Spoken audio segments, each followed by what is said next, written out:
si nekk ma di la jox sa wàccuwaay ma dégg vidéo bi am la ma métti trop mooy sorti ki nga xamante ne mooy Moustapha Diakhaté dama ko yéex a yëg nag waaye ba ma ko yëgoon moom tontu na ma la si tàng gi yow daxaa nekk mag maa xamante ni da xama ni amulaa ay doom wala mbokk amulaa ay jarbaat wala amulaa ay mbokk yow baa toogee fii naan Ousmane Sonko waxuma sax ñu génne si liste électorale définitive waaye fii ba 50 ans waruñoo jur ko mel ni Ousmane Sonko déedéet daxaa dëpp wax ji yow daxaa dëpp wax ji xam nga man la ma laa tontu man nga ne fee 50 ans waruñoo jur ko mel ni Ousmane Sonko waaye ma ne Ousmane Sonko jikko ji nekk si moom njub gi nekk si moom ka mel ni moom jafe na si jamono yi ñu toll nii ka mel ni moom jafe na jigéen jur ko waaye yow fii ba àdduna tukki jigéen waroo jur ka mel ni yow jigéen waroo jur yow ka mel ni yow Moustapha Diakhaté ndax yaa fi taxaw wax carrément na ndeyu Seydina Mohamed ngeen baal ma si kàddu gi gënul sama ndey baayam gënul sama baay yow yaa wax loolu en tant que jullit yow kon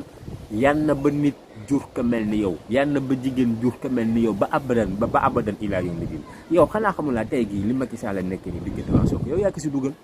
yaa topp si moom mooy dàqal kii lii yëpp yaa ko si dugal ba ko bàyyi woon rek amaana sax tur yu Ousmane Sonko am nii sax du ko am waaye li tax ñu bëgg ko jàppale ka sa genre gi topp di yàq ab deram di sos di wax loo xamante ni du dëgg su moom waaw parce que yow tey gii baa sañoon Ousmane Sonko sànku baa sañoon nit ñi duñ ko bëgg waaye plus que nga koy wax nit ñi di ko gën a bëgg waaw ndax moo la gën a jub fuuf waaw fuuf sax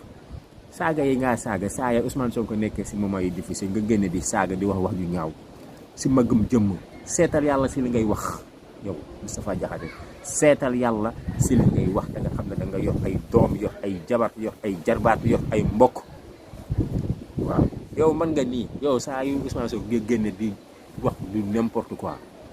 yow mii la ñoo ñaan yàlla yan na ba jigéen jur ko mel ni yow fii ba àdduna tukki waaw kuy tënkale yow yàlla mi nga xamante ne moo gënale Seydina Muhammad si kaw jullit yëpp yow nga ñëw taxaw ne waajuram du ma nangu mu gën suma waay yow nit ka mel noonu nit ka mel ni yow la ñaan yàlla ba ka kenn jur yow nekkal nit Ousmane Sonko mënoo si moom ñaar dërëm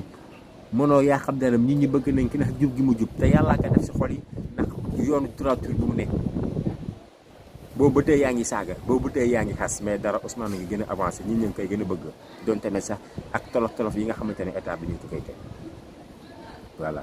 ma jeexalee si ñi nga xamante ne ñoo yor justice bi parce que fi ngeen taxaw ne Ousmane Sonko ne respecté décision justice bi